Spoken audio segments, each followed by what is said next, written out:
Boa noite a todos, estamos continuando o nosso estudo de Daniel. Nós finalizamos Daniel capítulo 11 e nós vamos ver hoje uma história que está no Antigo Testamento e quando vocês começarem a ver os detalhes, vocês não vão acreditar. É uma réplica de Daniel 11, numa versão reduzida. Na história do grande conflito, Deus reservou um episódio na história de Israel que é reflexo do que nós vimos até hoje. E para isso, para iniciarmos nosso estudo, pedir a bênção do Espírito Santo, vou pedir a irmã Diva orar por nós, por favor. Santo e eterno Pai, muito obrigada, Senhor, por estarmos reunidos hoje aqui mais uma vez. Pai, como é especial, Senhor, saber de Ti e saber principalmente que o Senhor já preparou tantos escritos para que pudéssemos hoje ter luz a respeito do que está acontecendo, do que aconteceu e que vai acontecer também, Paizinho. Pai amado, rogo suas bênçãos especiais sobre o Johan, que vai nos trazer este conhecimento, e peço que nos perdoe as nossas faltas, e que teu santo e bom Espírito esteja aqui a todo tempo entre nós. Amém. E também na companhia dos teus anjos, por amor a Jesus. Amém. Amém. Muito bem, obrigado. Nós, como eu disse, vamos estudar um episódio da história que se encontra no livro de Isaías capítulo 36 e capítulo 37. Desta vez, intencionalmente, eu não vou projetar nenhuma imagem, nenhum slide. Depois eu posso compartilhar, tá bom? O material, mas será o mais bíblico, se pudermos dizer assim, né? Todos os nossos estudos são bíblicos, né? Mas não vou mostrar algumas figuras como já fizemos, porque eu queria que vocês abrissem sua Bíblia, se vocês têm essa oportunidade, sublinhassem, anotassem, fizessem anotações, para que vocês mesmos, né, sintam, percebam que essa história está tão amarrada, né, tão conectada com Daniel 11, que vocês vão, creio eu, ter o mesmo desejo que eu tive quando eu entendi essa questão, compartilhar. Vocês vão ter só o desejo de compartilhar para outras pessoas, tá bom? Então, abram suas Bíblias em Isaías capítulo 36. Não vamos ler todos os versículos, mas vamos destacar, tá bom? Eu costumo dizer, eu já preguei isso aqui em um par de ocasiões, nas igrejas onde eu tive oportunidade, e infelizmente desconectado de Daniel 11 tem um sentido diferente, mas agora vocês que são alunos, né, assíduos do nosso estudo de Daniel 11, vocês vão entender com maior detalhes e vão dar um valor maior do que aqueles que ouviram desconectados do estudo de Daniel 11, tá bom? Então, a maneira de resumo, nós vamos ler o episódio onde o rei da Síria, Senaqueribe, vai atacar a Jerusalém. E nós vamos ver como Deus atua, quais foram as palavras do rei ao seu enviado, como foi o contexto, né, de outras cidades que foram atacadas e submetidas por Senaqueribe. Vamos ver como vai estrangular praticamente com esse ataque, sufocar todos os israelitas que estarão no último momento em Jerusalém e como virá a salvação vinda de Deus até o seu povo. Você sabe muito bem que o livro de Isaías é o Apocalipse do Antigo Testamento. E como disse Ellen White, eu não tenho o texto aqui agora, mas ela disse que os profetas falaram mais para o nosso tempo do que para o tempo deles. Então percebam isso, né? Pegue Jonas, pegue Abacuque, pegue Sofonias, Ageu e agora Isaías. Pense o seguinte, eles falaram mais para nós e para nosso tempo do que para o tempo deles. Então imaginem o que nós podemos tirar de lições desses homens, tá bom? Então, versículo 1, Isaías 36, 1. E aconteceu no ano 14º do rei Ezequias, que Senaqueribe rei da Síria, subiu contra as cidades fortificadas de Judá e as tomou. Percebam que na geografia que nós falamos diversas vezes, né, na Palestina, os ataques da Babilônia e da Assíria ocorriam pelo qual lado? Perguntinha de prova para os alunos de Daniel 11. Pelo lado norte, ok? Então, o ataque da rei da Síria ocorreu pelo lado do norte. Então, aqui já nós fazemos uma primeira semelhança com o nosso estudo de Daniel 11, ok? Então, vamos para o próximo versículo. Versículo 31 e 32. Desculpem, antes, um comentário que cabe muito bem. Senaqueribe atacou todas as cidades fortificadas de Judá e as tomou. Ou seja, ele venceu, certo? Então, a figura do rei do norte aqui está o quê? Vencendo o povo de Deus que está nas outras cidades, os irmãos, né, daqueles que estavam em Jerusalém, e tomou. Ok? Então, vejam que está tendo sucesso na sua empreitada militar o rei do norte, neste caso, o rei da Síria. Agora vamos para o capítulo 37, versículos 31 e 32. Agora vamos ter uma noção quem é aquele que está sendo atacado pelo rei do norte. Diz a Bíblia, porque o resíduo... Então, eu já vou fazer uma projeção. O que é resíduo? Se não é remanescente, o restante, aquele que sobrou, né? Que escapou da casa de Judá e restou, tornará a lançar raízes para baixo e dará fruto para cima. Porque de Jerusalém sairá o restante e do monte de Sião os que escaparem. O zelo do Senhor dos Exércitos fará isto. Então, percebam, eu vou fazer direto, tá? Não fiquem confundidos com falando da história de Senaqueribe e projetar para o Rei do Norte. Rei do Norte, em Daniel 11, que é o papado, que está atacando, tomando conta do mundo, já tomou conta da Líbia, né? Da Etiópia, do Egito, já invadiu os egípcios na figura daqueles que são ateus, agnósticos, os cientistas, todos já foram absorvidos, né, pela estratégia do papado e está se preparando para atacar o povo de Deus, Jerusalém espiritual, ok? Então, quem é esse resíduo futuro? Apocalipse 12, 17 nos diz, os que guardam os mandamentos de Deus e têm o testemunho de Jesus. Então, eu vou lá na história do passado e eu vou lá para Apocalipse e o tempo futuro, tá bom?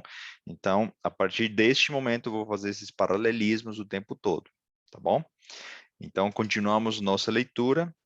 Agora, nós vamos para Isaías capítulo 8, versículos 7 e 8. Isaías 8, 7 e 8. Isaías mesmo vai nos falar um pouco a respeito das condições do ataque, naqueles tempos, tá? A Bíblia diz assim, portanto, eis que o Senhor fará subir sobre eles as águas do rio. No Apocalipse, o que representam águas? Povos, multidões, nações e línguas, certo? Então, esse ataque usará águas do rio fortes e impetuosas. Isto é, o rei da Assíria, que vem pelo norte, que nessa ilustração é o rei do norte, com toda a sua glória, e subirá sobre todos os leitos, e transbordará por todas as suas ribanceiras. O que está dizendo aqui? Olha, o papado vai vir com muita gente enganada, povos, multidões que absorveram o engano final, né, da guarda do domingo, e os governos e as autoridades e as multidões estarão o quê? Virão para sufocar o povo de Deus nos últimos dias. Versículo 8. E passará a Judá. Ou seja, o que está dizendo aqui? As águas vão tomar conta de todos os alredores de Judá e chegará num local remanescente, que é Judá, inundando-o, e irá passando por ele e chegará até ao pescoço. O que isso significa? Quando você coloca água até o pescoço, você morre afogado ou não? Você não morre afogado, porém você tem a angústia, a sensação de afogamento, mas ele não terá vitória. Ok? Então já percebam como será essa preparação de um tempo de angústia. Nós estamos estudando, né, essa questão, mas ele estará quase chegando na boca, né, no nariz, para afogar mesmo, mas ele só chega até aqui, né, ilustrando. Então, as multidões, os povos chegarão até um ponto ameaçador da nossa existência, mas Deus nos protegerá no futuro. E a extensão das suas asas encherá a largura da terra. Ó Emanuel. Contra quem está lutando esse rei da Síria? Contra Judá ou contra Deus? Está lutando contra Emanuel. Vocês acham que é coincidência? Daniel, capítulo 12, versículo 1. A luta é contra quem? Se Miguel se levanta. Lembra que nós lemos esse texto? Miguel não é o mesmo que Emanuel? Então, novamente, estamos usando o paralelismo para dizer que essa ilustração de Senaqueribe, chegando com as multidões até o pescoço, está atacando Emanuel. Como é que Emanuel vai reagir com essa história? Vamos voltar para Isaías capítulo 36 agora, versículos 4 e 5. Então, nós estamos numa situação onde todas as outras cidades foram tomadas, né? Os outeiros, todos os outros riachos foram inundados com as águas que vêm do rei da Síria, e Jerusalém é o último lugar. Lembra na ilustração de Daniel 11? Edom, Moabe e Amon já caíram, né? O rei do norte, o papado, já tomou o Egito, já tomou o mundo inteiro, então agora só resta o povo de Deus para ser atacado, conquistado. Aqui, o mundo inteiro já, numa nova ordem mundial estabelecida, já caiu no engano. Então, percebam aqui que aparece em cena um homem, um mensageiro de Senaqueribe. E ele disse assim, e Rabsaque lhes disse, ora, dizei a Ezequias, o rei de Israel, né? Assim diz o grande rei, o rei da Síria. Que confiança é esta em quem esperas? Em algum momento, o papado ele ousará dizer, né? Vocês confiam em quem? Vocês não têm legislação, vocês não têm apoio, vocês não têm meios, já perderam o emprego, já perderam a casa, vocês não têm nada. O mensageiro diz ainda: bem posso eu dizer, teu conselho e poder para a guerra são apenas vãs palavras. Em quem, pois, agora confias que contra mim te rebelas? O mensageiro Rabsace está dizendo, olha, todos caíram, todos foram derrotados. Ó rei Ezequias, como você acha que vai vencer se todos já caíram? Cidades mais fortificadas, povos mais com exércitos maiores caíram. Então, como é que você ousa, né? Ou tem a esperança sequer de me deter ou vencer? Vamos para o versículo 12, Isaías 36, 12 agora. E ele começa tentando retirar a confiança, né, minar a confiança do povo de Deus. No futuro ele fará isso. Agora o que ele vai fazer? Ele vai trazer uma ameaça de morte. Rabsaque, porém, disse, porventura mandou-me o meu senhor, que é Senaqueribe, né? Ao teu senhor e a ti para dizer estas palavras, e não antes aos homens que estão assentados sobre o muro, para que comam convosco o seu esterco e bebam a sua urina. Vejam o tamanho do orgulho, né, desse homem, desse mensageiro, insultando o povo de Deus, né, dessa maneira, esnobando, falando assim, olha, eu já retirei todos os seus suprimentos, você não tem meios financeiros, você não tem acesso aos alimentos, você não tem mais nada, e agora a única coisa que vocês vão poder fazer é comer esterco e beber a sua própria urina. Vejam quão desafiador se comportará o rei do norte quando atingir o seu auge do seu poder e quando ele tiver a sua ferida curada. Tá bom? Então, versículo 13 e 14. Agora, esse mesmo poder vai tentar retirar as liberdades desse povo que está, o remanescente que está em Jerusalém. Rabsaque, pois, se pôs em pé e clamou em alta voz em judaico. Ou seja, ele vai falar qual língua? A língua do povo. E disse, ouvi as palavras do grande rei, do rei da Síria. Assim diz o rei, não vos engane Ezequias, porque não poderá vos livrar. Ele está dizendo, olha, não adianta vocês ouvirem seus pastores, seus mensageiros, seja lá o que for, o rei do norte, o papado, vai vir para derrotar vocês. A vitória está do nosso lado. O histórico nos mostra que vocês não têm condições de nos derrotar. Ou seja, ou vocês se submetem, né, uma rendição total, absoluta, ou vocês serão destruídos. Ou seja, existe uma ameaça muito forte. Tá? Versículo 15. Nem tampouco Ezequias vos faça confiar no Senhor, dizendo, infalivelmente nos livrará o Senhor, e esta cidade não será entregue nas mãos do rei da Síria.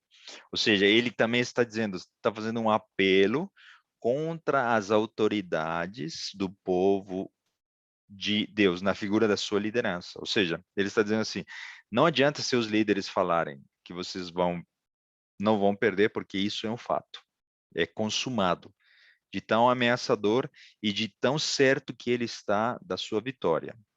Tá bom? Versículo 16 e 17. Aqui aparece algo bem interessante.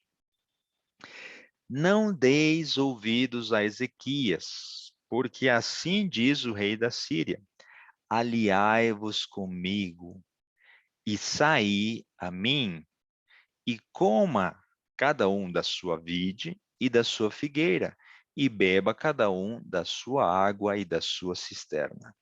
Qual é a proposta do rei do norte? Se você se aliar comigo, você vai ter a sua comida e a sua bebida. Sim? Se você aceitar a marca da besta, se você se ajoelhar diante da imagem da besta que será formada, você vai poder comprar, vender, você vai poder ter alimento, você vai poder ter bebida. Ele está propondo o quê? Uma aliança. Ou seja, para ele no início não quer a sua destruição.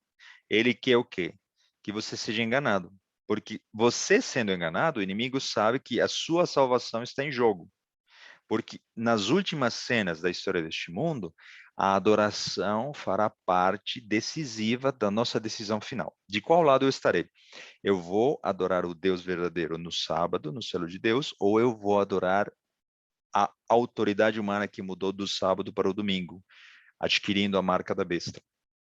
Então, se eu vou pela ameaça, pela coerção para o domingo, eu vou sucumbir nessa ameaça, nessa batalha, última batalha, e depois eu receberei o que Deus já falou nas profecias, o castigo, as pragas, etc.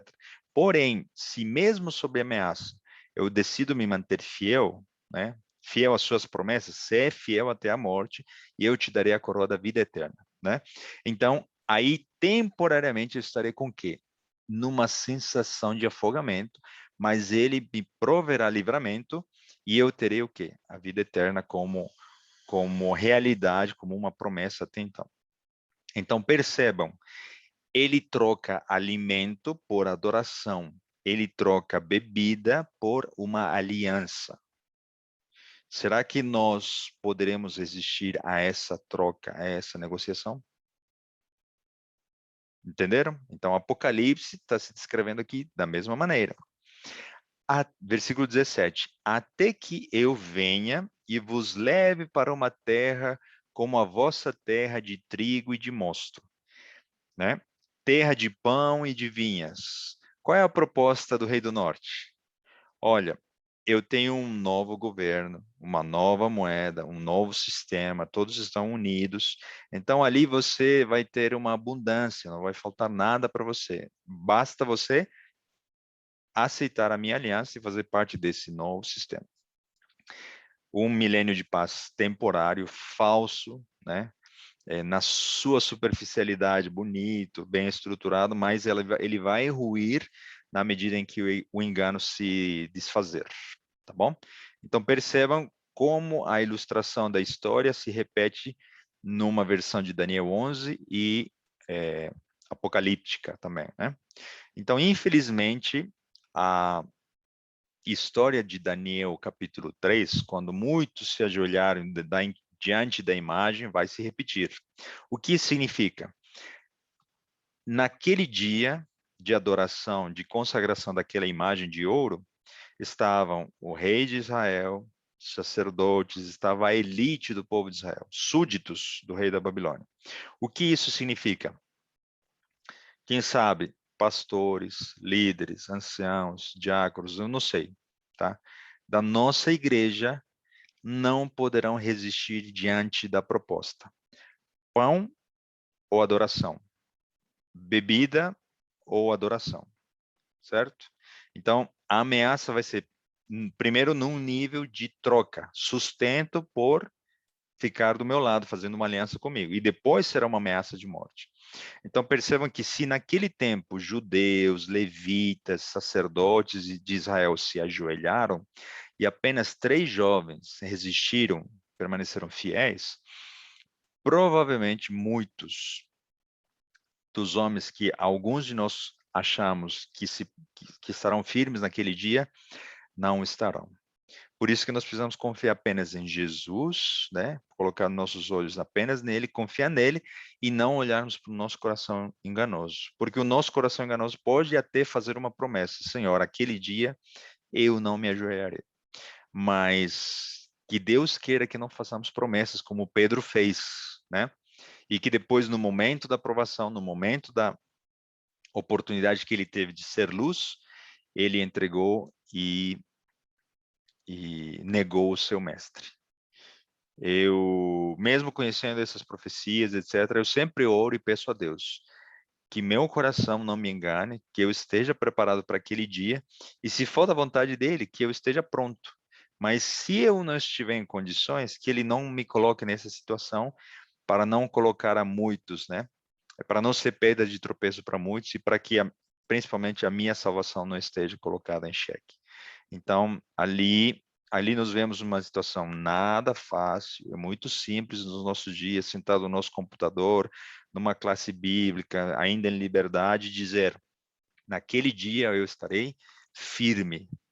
Eu oro para que naquele dia, de fato, eu esteja firme, mas eu não posso confiar nos meus méritos. Por isso, eu entrego meu coração a Jesus a cada dia. Então, é algo que todos nós precisamos já mentalizar e colocar nas nossas mentes, né? Muitos dos judeus sucumbiram naquele dia. Diante da proposta ameaçadora de troca de sustento por adoração, muitos cairão. Voltemos para o texto. Isaías 36, 18 a 20. Vamos ler agora. O que diz Rabsaque? Não vos engane Ezequias, dizendo: o Senhor nos livrará. Porventura, os deuses das nações livraram cada um a sua terra das mãos do rei da Síria? Onde estão os deuses de Amate, de Arpade? Onde estão os deuses de Sefarvaim? Porventura livraram a Samaria da minha mão? Quais dentre todos os deuses destes países livraram a sua terra das minhas mãos, para que o Senhor livrasse a Jerusalém das minhas mãos? tão cheio de si, tão orgulhoso o rei do norte, e será no futuro, que ele admitirá, olha, os ateus, os gnósticos caíram no meu engano. Os seus irmãos, né, próximos de uma religião protestante, que por um tempo sobreviveram, os Amon, Edom e esqueci o nome agora, né, 3 igrejas que são citadas ali, né, figura irmãs da igreja remanescente dos últimos dias, todos eles caíram e cairão. Então ele começa a proferir blasfêmias. Olha, até Jerusalém está ameaçada de cair, de tão cheio de si, tão orgulhoso e tão prepotente que se tornará esse poder diante da ameaça contra Israel. Versículo 21.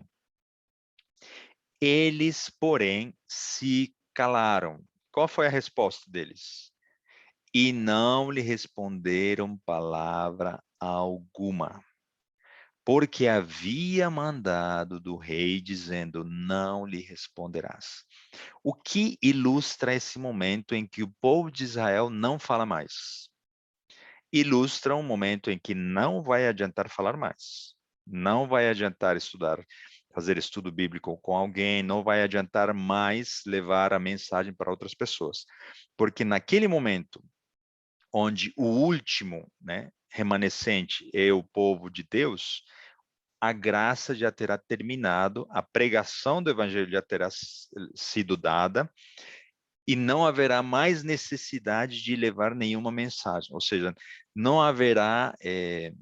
você não precisará convencer, arguir, tentar dialogar com os ímpios, porque todos já terão tomado a sua decisão. Agora, só resta um único remanescente que está com a água no pescoço, né?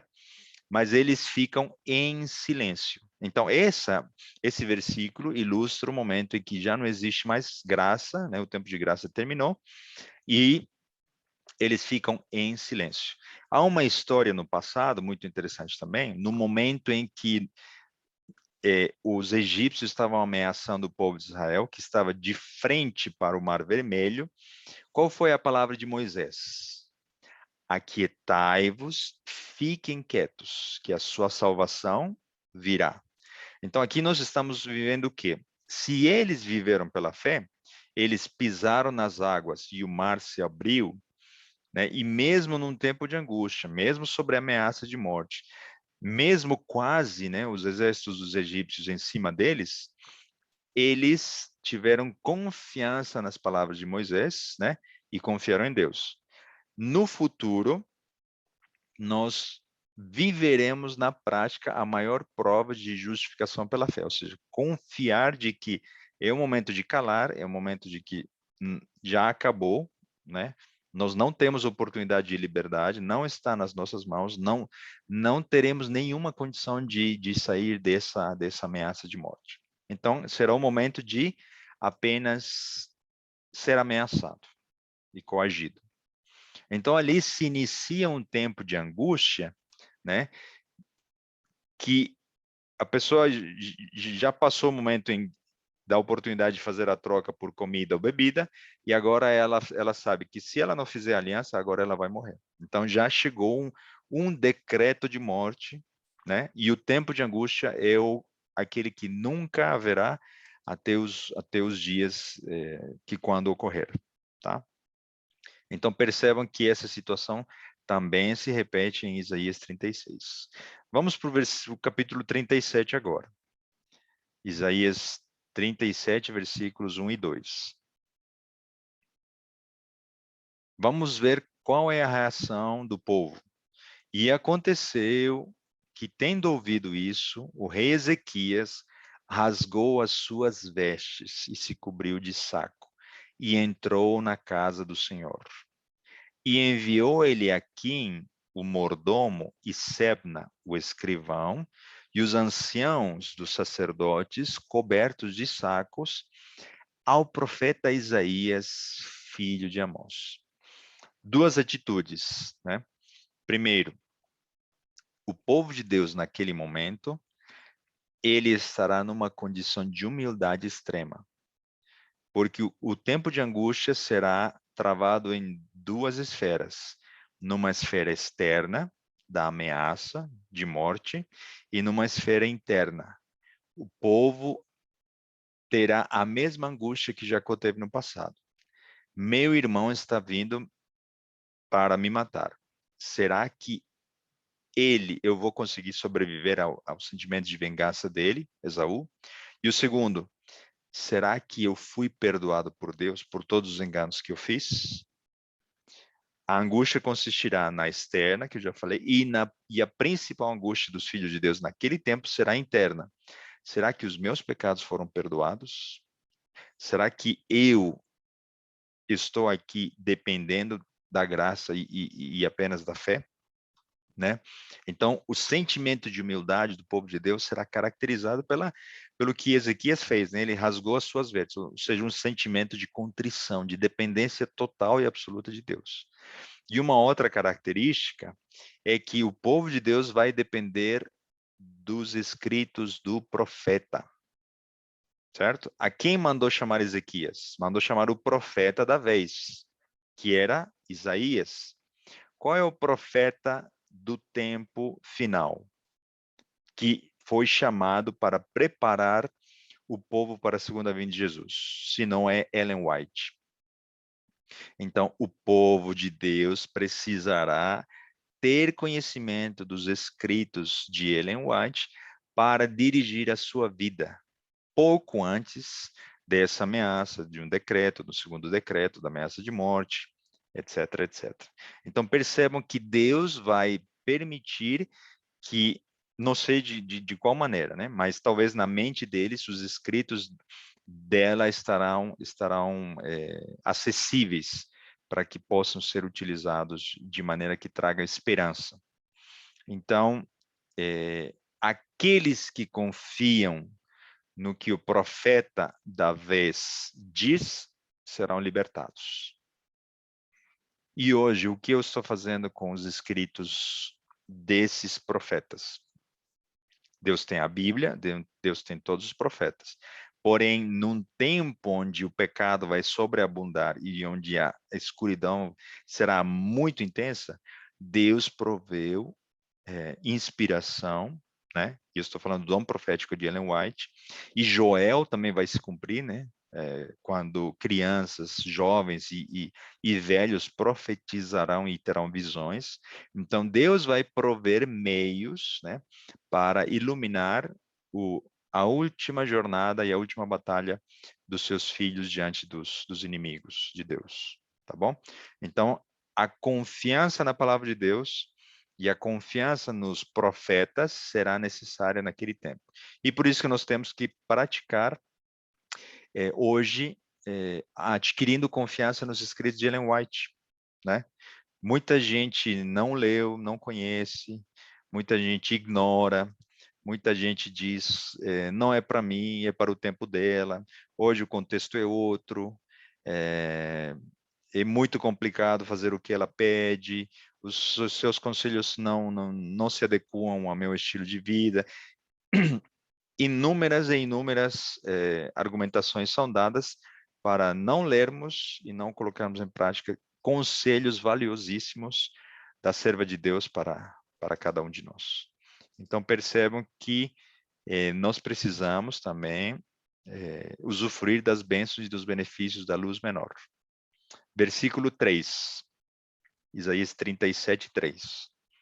E disseram-lhe, assim diz Ezequias, este dia é dia de quê? Angústia, e de vitupério, e de blasfêmias, porque chegados são os filhos ao parto, e a força não há para dá-los à luz. O povo de Deus estará aparentemente sem nenhuma esperança e sem saída. A água chegou até o limite e a morte é iminente. Versículo 4.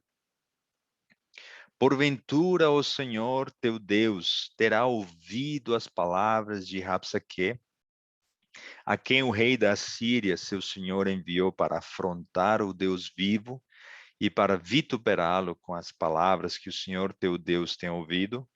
Faze oração pelo remanescente que ficou. Se tem algo que o rei do norte, o papado, ou qualquer sistema ameaçador do futuro não vai conseguir retirar do povo de Deus, será a sua dependência de Deus e o elemento essencial para manter a comunhão com Deus, a oração.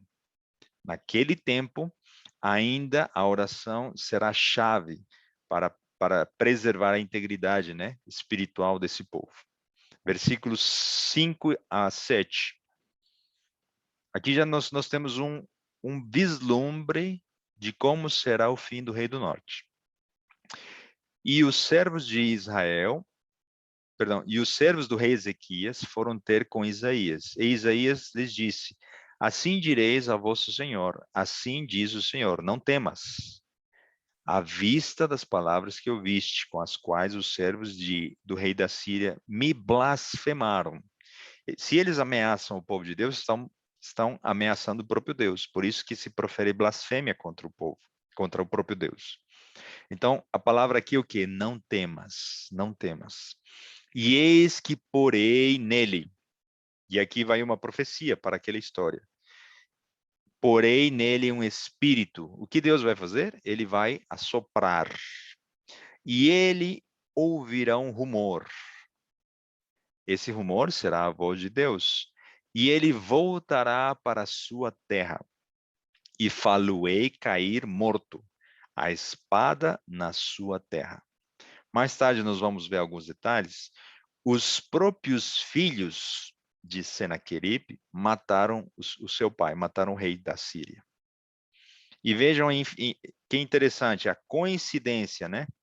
E ele, Senaqueribe, ouvirão um rumor.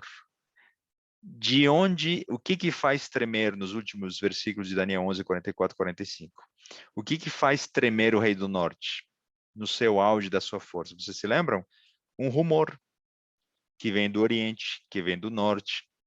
Uma mensagem poderosa, forte clamor, forte pregão. Lembram? É a mesma palavra, um rumor. Uma mensagem fará ele tremer. E aqui é o primeira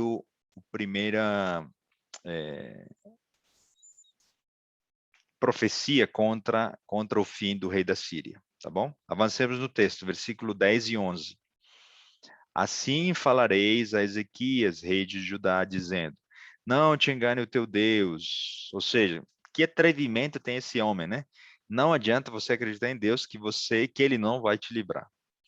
Não te engane o teu Deus, em quem confias, dizendo: Jerusalém não será entregue na mão do rei da Síria. Eis que já tens ouvido o que fizeram os reis da Síria a todas as terras, destruindo-as totalmente. E escaparias tu? É interessante que Rabsaque sabia o que Isaías tinha falado para Zedequias. Isso também nos dá a entender de que o inimigo, ele sabe e estuda as profecias. E por isso ele dá um passo de maneira que ele tente errar o mínimo possível. Mas ele sabe que Deus está no controle da história deste mundo. Mas percebam que há um conhecimento de Rabsaque da mensagem de Isaías dada para o povo de Israel. Versículo 14. Recebendo, pois, Ezequias as cartas das mãos dos mensageiros e lendo-as, subiu à casa do Senhor. E Ezequias as estendeu perante o Senhor. Então aqui o povo de Deus está dependendo o quê? Apenas de Deus e da sua palavra, né? Então, quando não teremos sequer mais a Bíblia, os versículos estarão na nossa mente, no nosso coração, e nós poderemos ainda consultá-los, né? Com a ajuda de Deus, as suas promessas estarão conosco. Versículo 15 e 16. E orou Ezequias ao Senhor, dizendo: ó Senhor dos exércitos, Deus de Israel, que habitas entre os querubins, tu mesmo, só tu és Deus de todos os reinos da terra, tu fizeste os céus e a terra. Qual é o teor dessa oração feita por Ezequias ao Deus? Ele está lembrando que Deus fez os céus e a terra. Sim ou não? Qual é o teor da última mensagem para o mundo? A mensagem dos 3 anjos, no sentido de que a humanidade precisa lembrar e adorar ao Deus verdadeiro, pois ele fez os céus e a terra e todas as coisas que nele há. Percebam a semelhança, né? Como Ezequias e os 3 anjos falam a respeito do status criador do nosso Deus. Versículo 17. Inclina, ó Senhor, o teu ouvido e ouve. Abre, Senhor, os teus olhos e vê. E ouve todas as palavras de Senaqueribe, as quais ele enviou para afrontar o Deus vivo. É uma oração pública, né? É uma oração em voz alta. Versículo 20 agora. Agora vem um pedido, um clamor. Agora, pois, ó Senhor, nosso Deus, livra-nos. Livra-nos da sua mão, e assim saberão todos os reinos da terra que só tu és o Senhor. E nós faremos o mesmo, porque precisaremos e clamaremos pelo livramento. Versículo 21 e 22. Então Isaías, filho de Amós, mandou dizer a Ezequias: assim diz o Senhor, Deus de Israel, quanto ao que pediste acerca de Senaqueribe, rei da Síria, esta é a palavra que o Senhor falou a respeito dele. A virgem, filha de Sião, te despreza, e a ti zomba. A filha de Jerusalém meneia a cabeça por detrás de ti. Aqui também tem uma palavrinha muito interessante que se assemelha com Apocalipse, né? Qual será a característica dessa igreja, desse povo? Eles serão puros, sem mancha, né? Virgens. Aqui está ilustrando a condição dos 144 mil, a condição de pureza total e dependência total de Deus. Então, algo que me chama a atenção, quando eu olho para os episódios dos últimos dias, e aqui eu abro um parêntese bem curto, é que Jesus não estará conosco fisicamente. Ele ainda estará lá no céu. Ele se levantou do lugar santo dos santos e ele está vestindo deixou as suas vestes sacerdotais e ele assume o papel de Miguel. Mas o livramento não vem imediatamente. Ele está vendo o sofrimento do seu povo e ele vai responder e vai livrar, nos libertar. Mas a última batalha, o Armagedon, né, que é chamada de em Apocalipse, pela a verdadeira adoração, ela vai ser livrada pela igreja de Cristo e ela vai vencer em nome de Cristo e através do poder dele, mas não na sua presença, tá? Não sei se vocês pensaram nisso. Jesus, quando ele vem para chamar os seus filhos, né? E dar o galardão ou o castigo, mas ele não vem para vencer. A vitória ocorre pelo seu povo diante dos seus inimigos, pelo poder que vem dele, tá bom? Então, quando ele vem, a vitória do seu povo já está consolidada pelo seu poder, pela sua obra, etc. Mas não há uma presença física, uma batalha física, muito menos, onde Cristo representa os exércitos de Deus, se poderíamos dizer assim. Ou seja, qual é a conclusão dessa inferência? Você e eu precisaremos ter livrado a batalha entre o bem e o mal dentro do nosso coração, pelo nosso caráter, antes do fechamento da porta da graça. Se nós fizermos isso, quando vierem essas ameaças, através do poder que está em Cristo, nós seremos vencedores. Mas nós não poderemos adquirir essa vitória pedindo ou clamando a presença dele depois da graça ter sido findada, tá? Então, os filhos de Deus, eles se preparam antes para essa batalha, tá bom? Então, esse fato é muito importante porque muitas pessoas elas se enganam achando que quando as coisas de fato começarem a ocorrer, então elas poderão pedir perdão, se dedicar, se consagrar e ali Deus vai, né? Não. se na bonança, se enquanto as coisas ainda estão bem, ainda temos liberdade, etc., eu não busco a Deus, eu não tenho uma comunhão real com Ele, como é que em condição de ameaça, né, de coação, eu vou adquirir algo que eu não adquiri em tempos em melhores circunstâncias, tá? Então, o chamado para cada um de nós é justamente afiançarmos, né, o nosso relacionamento com Deus agora, onde ainda nós não estamos vivendo tudo isso que ainda está se preparando, tá bom? Vamos para Isaías capítulo 30, rapidamente. Isaías capítulo 30, versículos 25 e 26. Nós vamos ter uma alusão aqui a algo que em Apocalipse também aparece como as pragas. Vejam que diz o texto: e em todo monte alto e em todo outeiro levantado haverá ribeiros e correntes de águas no dia da grande matança, quando caírem as torres. E a luz da lua será como a luz do sol, e a luz do sol 7 vezes maior. Isso não faz referência a vocês ao Apocalipse, uma das pragas, onde o sol aumentará o seu poder, né? Iluminará 7 vezes mais, como a luz de 7 dias, no dia em que o Senhor ligar a quebradura do seu povo e curar a chaga da sua ferida. Então, aqui, olhando para os eventos dos últimos dias, quando a porta da graça for fechada e quando estiver finalizando, né, o tempo de angústia, as pragas serão derramadas. Então, você não precisa ficar com medo das pragas, porque elas vão cair apenas sobre os ímpios. E se você preferir passar pelo tempo de angústia, saiba que isso será melhor do que ficar do outro lado, porque do outro lado você vai encontrar morte e castigo, recebendo as pragas, né, da ira de Deus. Versículos 27 e 28. E eis que o nome do Senhor vem de longe, ardendo a sua ira, sendo pesada a sua carga, e os seus lábios estão cheios de indignação, e a sua língua é como um fogo consumidor.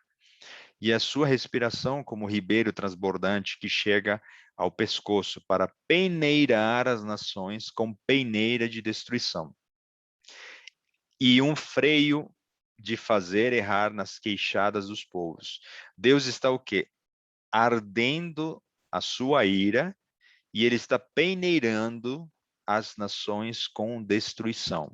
Isso é alusão, clara alusão das pragas do Apocalipse. Versículo 29. Um cântico haverá entre vós, como na noite em que se celebra uma festa santa, e alegria de coração, como naquele que vai com flauta para entrar no monte do Senhor, a rocha de Israel. Você já ouviu falar no Apocalipse que os 144 mil terão um cântico? O versículo 29 está dizendo isso. Um cântico haverá entre vós, o cântico dos 144 mil. É interessante que no Mar Vermelho, quando o povo de Israel passou sob a ameaça de morte, na intensidade da escuridão, eles estavam atravessando as águas, eles sabiam que o exército estava atrás deles para matá-los, mas eles em nenhum momento viram esses egípcios. Quando viram o livramento, Moisés compôs um cântico. Somente aqueles que passarão pela fé, pela hora mais intensa da provação neste mundo, né, terão um cântico no coração que será entoado quando Jesus voltar. O cântico de Moisés, o cântico de Jerusalém, aqui que está sob a ameaça do rei Senaqueribe, e o cântico dos 144 mil.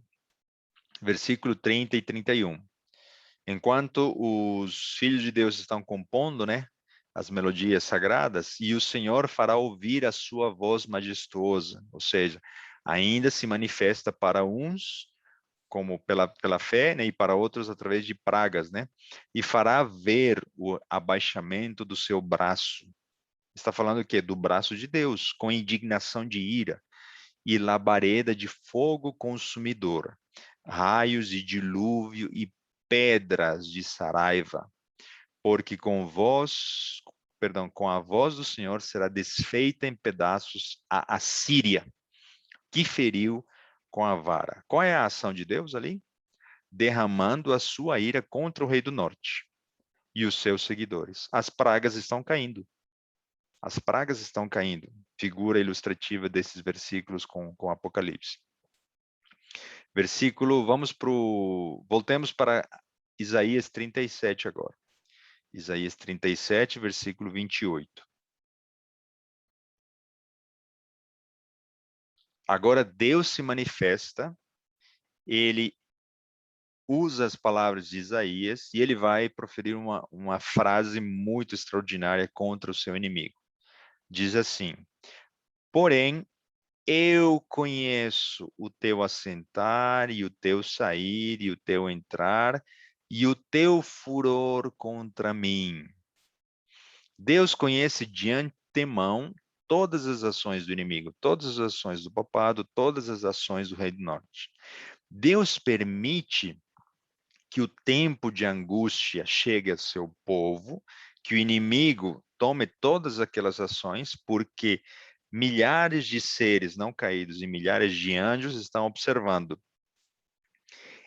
Esses que receberão a vida eterna, para receber essa vida eterna, eles vão receber em troca de bênçãos, em troca de quê? O quanto eles desejam de fato estar com Deus na eternidade. Eles estão dispostos a te dar a vida para se manter fiéis a esse Deus. Percebam que esse tempo de angústia é necessário para que eu possa, de fato, depender apenas de Deus naquele tempo. E segundo, serve de testemunho para que outros seres que não caíram possam dizer: Johan realmente amava o Senhor e mesmo perdendo a família, emprego, mesmo perdendo tudo, mesmo sob ameaça de perder o seu sustento, ele permaneceu fiel.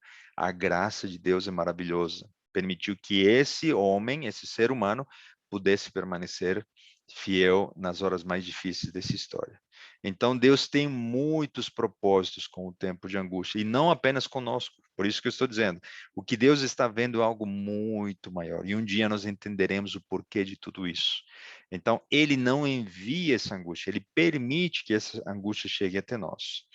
E uma coisa que está muito na moda, né, essa palavra, a palavra vacina, uma coisa que Deus está fazendo nesse momento é vacinar o universo inteiro para que nunca mais ninguém pense sequer se rebelar contra o governo de Deus.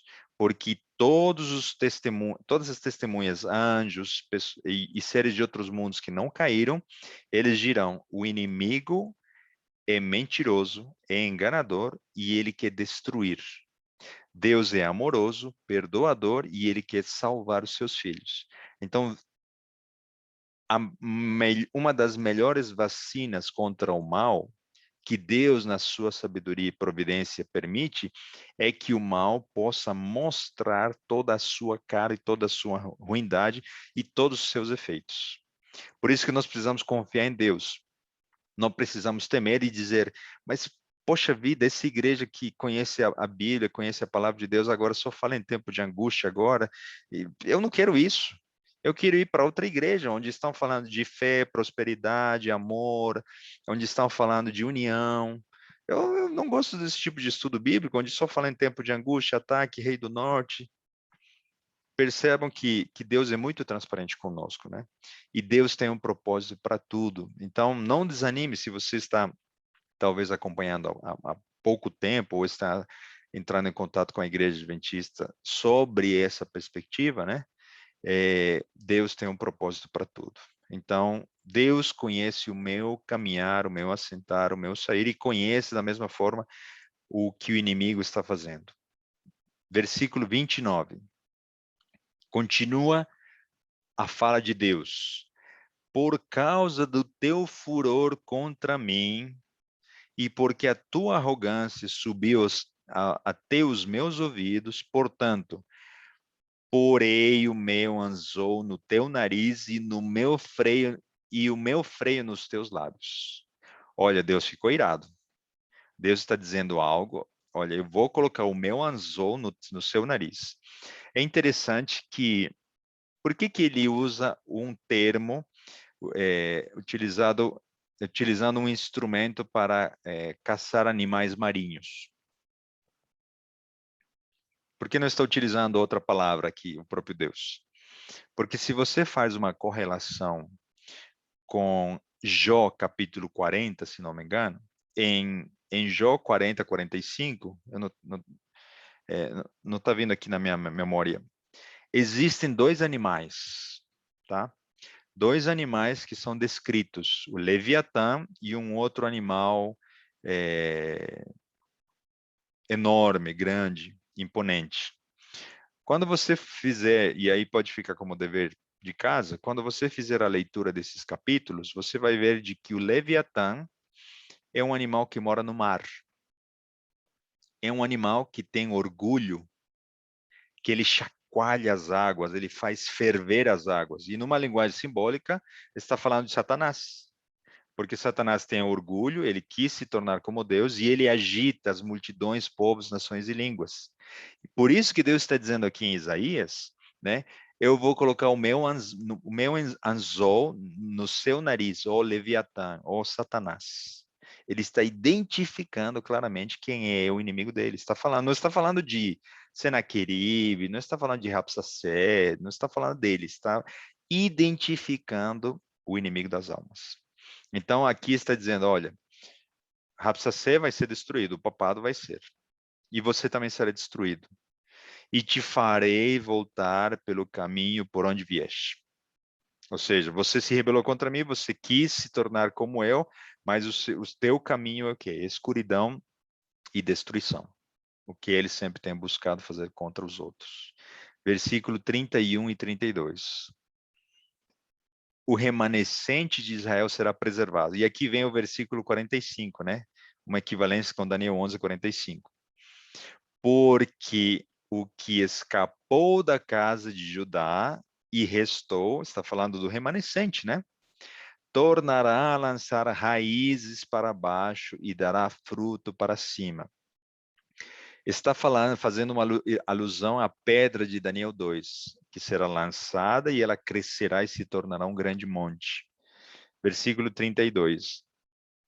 Porque de Jerusalém sairá o restante, e do monte de Sião os que escaparem, o zelo do Senhor dos Exércitos fará isto. Versículo 33. Portanto, assim diz o Senhor acerca do rei da Síria: não entrará nesta cidade, nem lançará nela flecha alguma. Tampouco virá perante ela com escudo ou levantará trincheira contra ela. Qual é a promessa de Deus nesse versículo, comparando com Daniel 11? Nós seremos apenas ameaçados.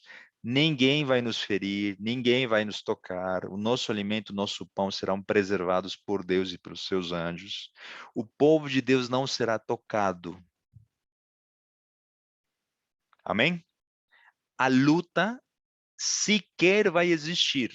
O que vai existir é apenas o quê? Uma ameaça, alguém blasfemando, ameaçando, fazendo propostas enganosas, etc, etc. Mas a luta sequer vai existir. Então, como a gente estava ilustrando, né? A água chegará até aqui, mas em nenhum momento nós teremos uma real, em nenhum momento seremos feridos, em nenhum momento seremos mortos. Quando o tempo da graça findar e todos nós assumirmos definitivamente o lado de Cristo, a nossa integridade física será preservada. Existirá apenas o quê? Uma angústia externa e interna, mental e espiritual, mas em nenhum momento seremos tocados, tá bom? Versículo 34 e 35. Pelo caminho por onde vier, por esse voltará. Porém, nesta cidade não entrará, diz o Senhor. Porque eu ampararei esta cidade para livrá-la por amor de mim e por amor do meu servo Davi. O nome dele está escrito na Nova Jerusalém, né? Perdão, em Jerusalém. E nosso objetivo agora é fazer parte desse grupo remanescente que será liberto no final dos dias. A história é interessante que há um episódio bem curto, eu vou abrir aqui um parêntese. 2 Crônicas 20 relata uma história ameaçadora também contra o rei Josafá. Ele enfrentaria uma tríplice aliança. É interessante, né? Novamente, os paralelismos. Uma tríplice aliança dos inimigos, ameaçando naquele episódio o rei Josafá. Qual foi a ordem que Deus deu para Josafá vencer? Ele disse: marchem e cantem. Marchem e cantem. E eles venceram dessa maneira. Qual foi a maneira que o povo de Israel abriu as águas? Pelo poder de Deus, obviamente, né? Não foi marchando. Eles colocaram os pés nas águas e as águas se abriram. Se nós acreditarmos nos profetas, no profeta do nosso tempo, nós poderemos confiar se fizermos o que eles aconselham para nós. E nós seremos prosperados. Como diz, né, a Bíblia, crede nos seus profetas e sereis prosperados. Então, Deus enviou uma profeta para nós e nós precisamos estar atentos para ouvir os seus conselhos. Tá bom? Versículo 36. Está terminando nossa história, está terminando nossa aplicação. Então, digam para mim se isso aqui não é Daniel 12:1. Então saiu o anjo do Senhor. Qual é o nome desse anjo em Daniel 12:1? Miguel. Aqui nós estamos vendo que Miguel se levanta para defender o povo de Deus. Não vai ocorrer dessa maneira em Daniel? Então saiu o anjo do Senhor e feriu no arraial dos assírios a quantos? 185.000 deles. E quando se levantaram pela manhã cedo, eis que todos estes eram corpos mortos. Quantos dos inimigos pereceram no Mar Vermelho quando Israel foi ameaçado? Todos os egípcios foram afogados. Todos morreram. Na hora mais escura, no momento de maior ameaça, no momento de maior angústia, virá Miguel para libertar o seu povo. E todos os ímpios serão destruídos antes da sua vinda. Isaías 37, 37 e 38. Terminamos aqui a história. Assim, Senaqueribe, rei da Síria, se retirou e se foi. E voltou e habitou em Nínive. E sucedeu que, estando ele prostrado na casa de Nisroque, seu Deus, Adrameleque e Sarezer, seus filhos, o feriram à espada. Escaparam para a terra de Ararat e Esar-Hadom, seu filho, reinou no seu lugar. Qual foi o fim de Senaqueribe? Um homem de confiança, seus filhos o mataram. Qual será o fim da besta que está suportando, né, a meretriz de Apocalipse 17? Quando essas nações que outorgarem a autoridade para o papado reconhecerem o engano, a Bíblia diz em Apocalipse 17 que eles mesmos destruirão o rei do norte. Existe uma história no passado muito interessante com aplicação futura também.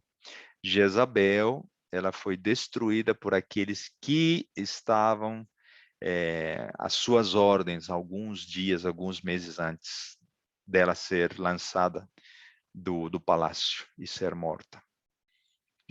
Jezabel, uma mulher prostituta, né, idólatra, que levou o culto de Baal para dentro de Israel, ilustra o fim da besta e da meretriz de Apocalipse 17. E aqui, na história de Israel, nós vemos que os seus próprios filhos destruirão a Senaqueribe.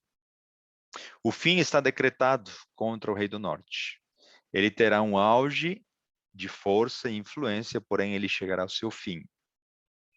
De qual lado você gostaria de ficar? nós teremos angústia e ameaça, porém a nossa integridade será preservada. Do outro lado, a destruição está garantida, está assegurada, porque a ira de Deus vai se manifestar. O inimigo, ele sempre foi derrotado. Eu queria terminar com essa aplicação. Ele foi derrotado quando ele foi expulso do céu. Ele foi derrotado no Éden, quando um cordeiro foi morto e Adão e Eva foram perdoados. Ele foi derrotado no episódio do Mar Vermelho, quando os egípcios, né, instrumentos nas mãos dele foram destruídos. Ele foi derrotado em Jericó, quando pela fé, apenas dando voltas, né, e tocando as trombetes, os muros de Jericó caíram. Ele foi derrotado na figura de Golias, na mão de Davi, né, pela pedra. Ele será derrotado novamente quando tentará usar o rei do norte para perseguir e matar o povo de Deus. Ele será derrotado depois do milênio e destruído finalmente. Então, nós temos a segurança da palavra de Deus, do histórico das lutas entre Miguel e Satanás, e a certeza da nossa salvação em Cristo Jesus. Nós podemos ter total confiança de que o que vier a acontecer na sua e na minha vida, porque nós estaremos em lugares diferentes, em situações diferentes, pela graça e misericórdia de Deus, nós poderemos existir, né? Com a sua ajuda e com a sua graça.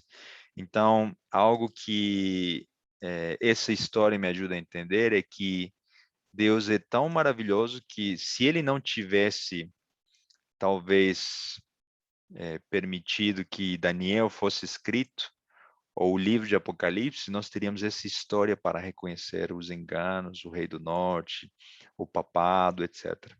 Mas Deus foi tão maravilhoso que ele permitiu que depois Daniel fosse escrito, depois João recebesse visões, e depois, muitos anos depois, Ellen White recebesse conselhos e admoestações para preparar o seu povo para a segunda vinda. Então, por isso que eu estendo o convite, que nada mais vem de Deus, para que nós possamos nos preparar com muita seriedade, com muita tranquilidade, e confiar que esse Deus, né, vai preservar a nossa integridade e ele vai sair vencedor mais uma vez, em Cristo Jesus. Que Deus nos abençoe para que você e eu façamos parte do remanescente dos últimos dias e sejamos testemunhas dessas maravilhas acontecendo na nossa vida. Vamos fazer uma oração? Querido Pai, nosso bom Deus, nós te agradecemos pela tua palavra. Obrigado, Senhor, porque nós podemos confiar nela. Obrigado porque muitas vitórias com Cristo pelo lado do bem, através dos teus servos, os profetas, os patriarcas, nós já vimos. Confiamos, Senhor, que as vitórias futuras também serão sob o teu lado, porque o inimigo é um inimigo já derrotado. Desde o momento que foi expulso do céu na cruz do Calvário, e será finalmente destruído, Senhor. Nos ajude com os olhos da fé a confiarmos nos teus propósitos para a nossa vida. Sabemos que quando a situação difícil vem até cada um de nós, há um propósito maior para isso, e nós queremos entregar por isso as nossas vidas nas tuas mãos. Perdoa, Senhor, os nossos pecados, nossas falhas, e purifica-nos e cria em nós, Senhor, um espírito reto, inabalável. Abençoe cada pessoa que está ouvindo aqui essa mensagem, que vai ouvir e assistir depois. Que teu Santo Espírito possa tocar o coração de cada um deles. São bênçãos que Amém. nós pedimos em nome de Jesus. Amém. Amém. Amém.